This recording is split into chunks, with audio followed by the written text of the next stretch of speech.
Welcome to Anjali gamers. இன்றைக்கும் நம்ம Spiderman தாங்க விளையாட போகிறோம்.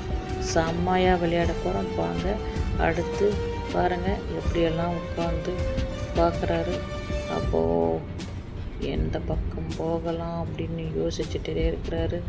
அப்படியே யோசிக்கிறாரு, அப்படியே பார்க்குறாரு. பார்த்துட்டு நல்ல என்ன இது, என்ன இருக்கு,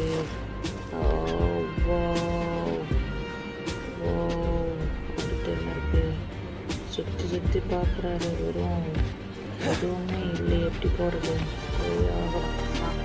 எப்படியாச்சும் நல்லா பார்க்குறாரு. ஜம்ப் அடிக்கலாம் அப்படின்னு பார்க்குறாரு. மேலேருந்து வர அடித்து தும்சம் பண்ணுறாங்க. அப்படியே வீசி எறிகிற அந்த குண்டு மழையாக பொழியுது. அதுலேருந்து தப்பிக்கிறாரு. தப்பிச்சு எப்படியாச்சும் தப்பிச்சு